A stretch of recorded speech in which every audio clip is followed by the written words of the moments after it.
السلام عليكم ورحمة الله وبركاته والحمد لله رب العالمين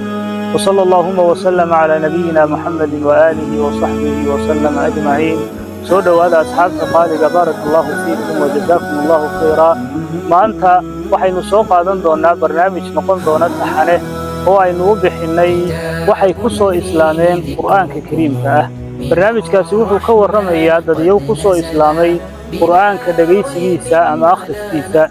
قصة ugu horeeya aynu soo qaadan doonaa waa qisada daaciga weyn ee Mareykanka ee la yiraahdo Yusuf Assis intaynaan u gelin qisadii uu ku soo islaamay waxaynu wax yar ka hadli doonaa noloshiisii hore iyo qaabkii ay ahayd Yusuf Assis waxa uu dhashay 1944 waxa uu ku dhashay wadanka Mareykanka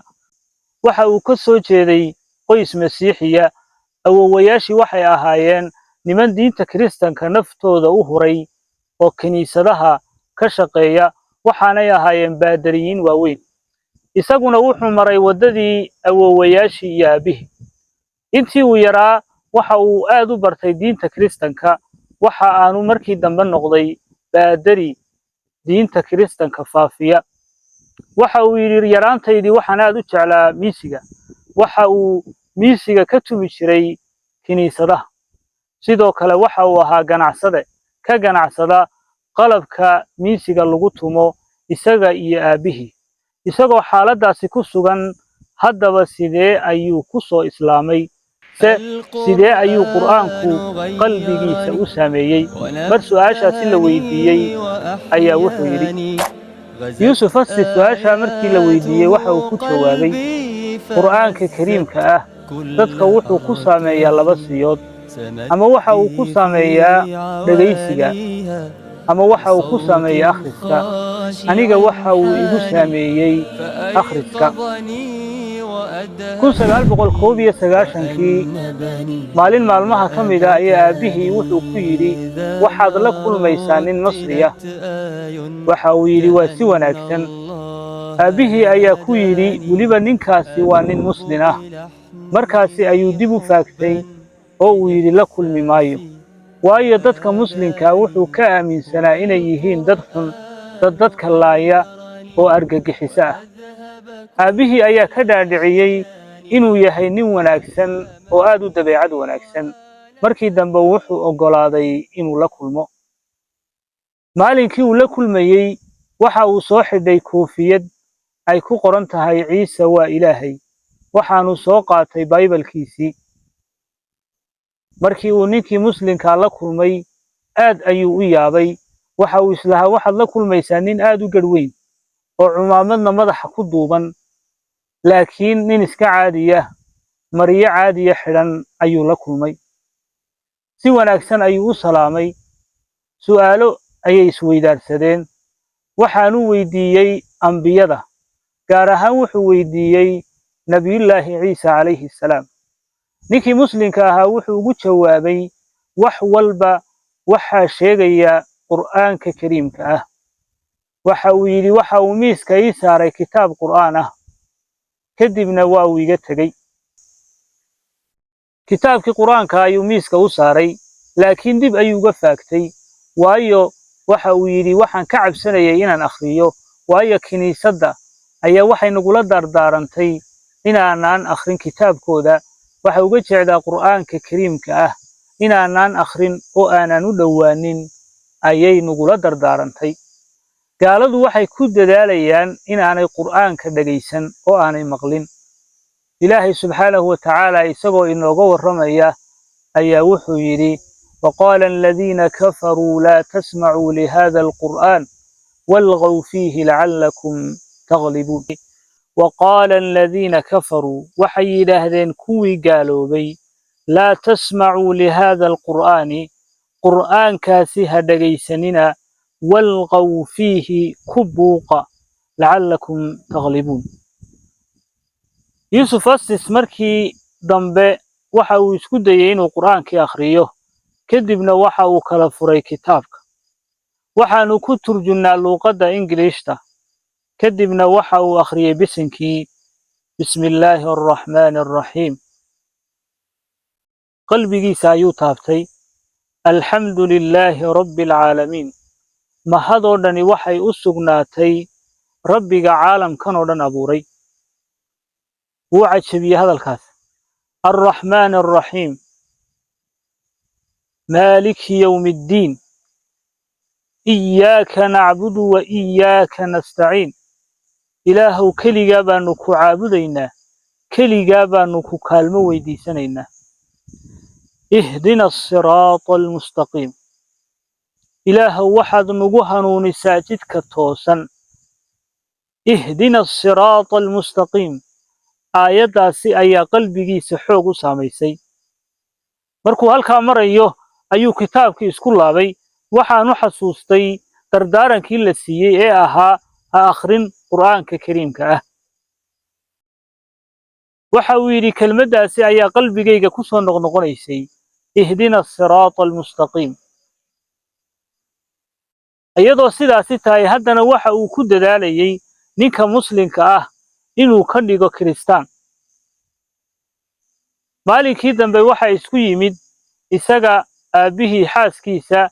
iyo waliba nin baadariya iyo ninkii muslimka ahaa hal miis ayay wada fadhiisteen kadibna waa ay doodeen nimankii kristaanka ahaa mid waliba waxa uu haystaa nusxo gooniya oo ta kala khilaafsan mid waliba ka kale wuxuu ku qabsaday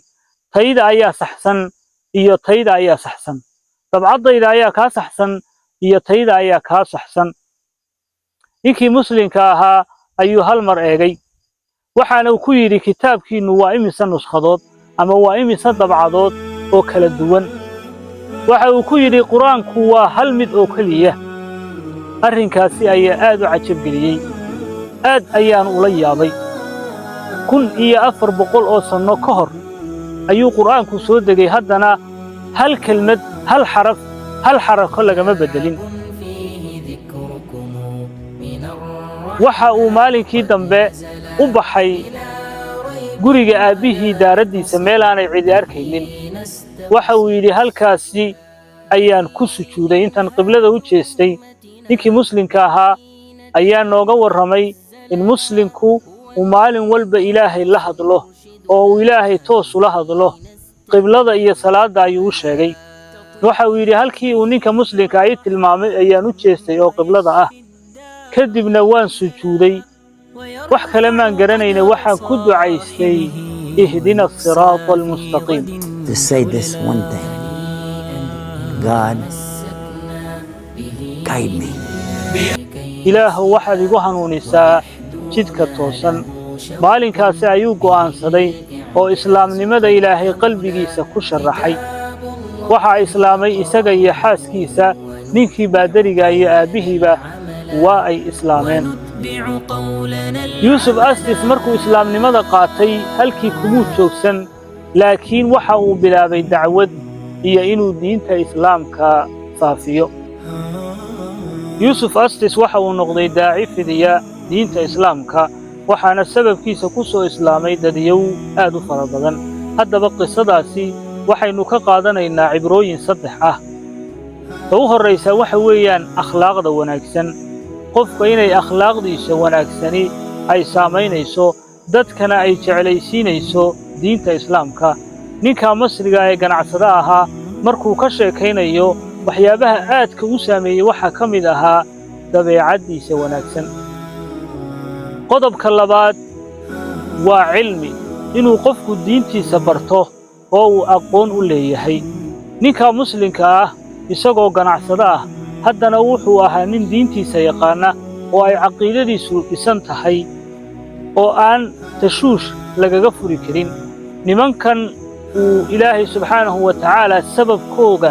ku soo hanuuniyey waxay ahaayeen niman baadariyiin ah oo diinta kiristanka aad u yaqaana su'aalo fara badanna weydiiyey laakiin wuxuu uga jawaabayay si deggan oo kalsooni leh oo yaqiin leh marka qofka muslimka ah inuu barto diintiisa oo haddii la yidhaahdo waxaas iyo waxa inuu keeno daliilkii oo qur'aan ah iyo axaadiistaba inuu barto ayaynu ka qaadanaynaa qodobka u dambeeya waxa weeyaan dacwadda qofku inuu dadka diinta gaadhsiiyo rasuulkuna calayhi salaatu wasalaam wuxuu yidhi xadiisu macnihiisu yahay isagoo cali binu abi taalib la hadlaya wallaahi baan ku dhaartee hal ninoo ilaahay sababkaaga ku soo hanuuniyo waxa uu ka khayr badan yahay geela kiisa cascas ninka masriga ah ee ilaahay subxaanahu wa tacaala uu sababka uga dhigay inuu soo islaamo yuusuf astis maanta dadaalkiisa juhdigiisa iyo dacwaddiisa ajarkiisii oo dhan waa loo qorayaa isagana ajarkiisa aan laga jaraynin marka qofka aad sabab ugu noqoto inuu islaamo ama qofka muslimka ee daacaadka ilaahay ka tegey ee salaada ka tegey ee aad waanise si wanaagsan ugu sheegto ee sababkaaga ilaahay ku hanuuniyo ee ku bilaaba waxaad leedahay ajarkiisa waana ajar kuu soconaya inta uu nool yahay oo dhan iyo camal wal oo uu sameeyaba marka dacwadda iyo khayrka aynu ka faa'iidaysanno wasalaamu calaykum waraxmatullaahi wabarakaatuh maanta waxaynu ka warrami doonnaa oo aynu bilaabi doonnaa barnaamij noqon doona